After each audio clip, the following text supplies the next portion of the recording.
guys, it's Brandon Childs, and today I'm going over how to do squats on a gym ball.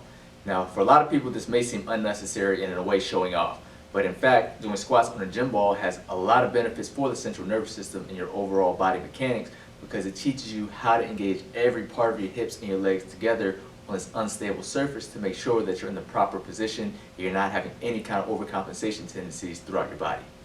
So before you attempt this exercise, you want to make sure that you're comfortable doing squats on a Bosu and keeping it nice, even, and flat when you're doing it. If you're on a blue side of a Bosu doing squats and you tend to lean to one side a lot, you want to make sure that you get that worked out before you attempt this. The other thing you want to make sure that you do is, the easiest way to do this is if you have a counter or something in front of you to kind of help hold on to as you get onto the ball and balance. So if you have that, or if you have some kind of dip bar next to you that you can hold on to and get onto the ball, use that to start off. It just makes the process a lot easier. But I'm also going to teach you how to do it without using any of that if you feel comfortable. Just be ready to fall off. I've fallen off doing this before, so just have a surface that you're comfortable falling onto. So the first thing you're going to do if you have no support around you is basically start off on hands and knees on the ball. Ooh. Make sure you're nice, more forward than back. And then put one foot on the side of the ball. You don't want it too close to the center, because then you don't have a wide enough base to keep the ball in between you.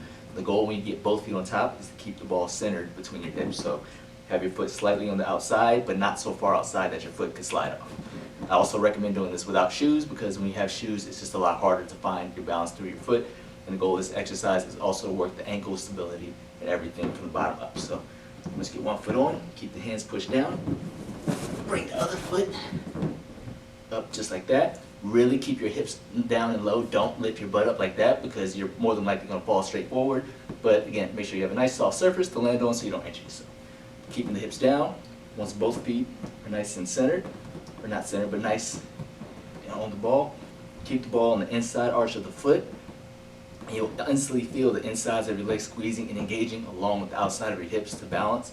And then as you feel comfortable, you're just going to come straight up.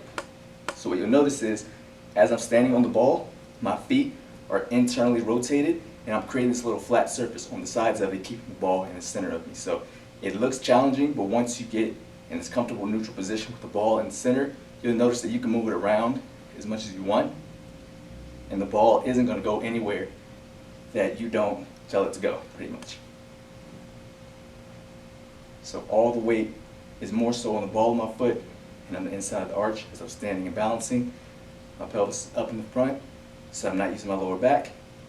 And then I just go down into my squat, inside arch of the foot. I'm not too far on my toes, I'm not too far on my heels.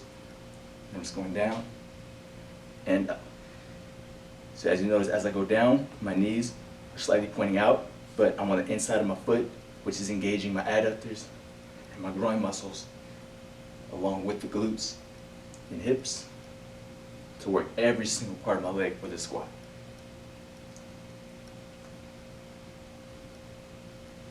Another benefit to doing squats on the ball, it not only exposes any kind of compensation tendencies that you have that you want to get out before you attempt this ball, but if you have any more after that, it'll help to expose those.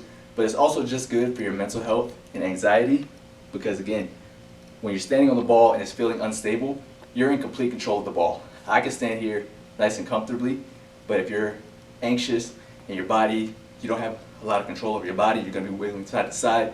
But as you can see, I can move the ball around, and it's not going to go anywhere that I don't tell it to go. So I'm in control of the ball, and it's just a great way to teach your mind how to be in complete control of your body and not feel over anxious and overreact.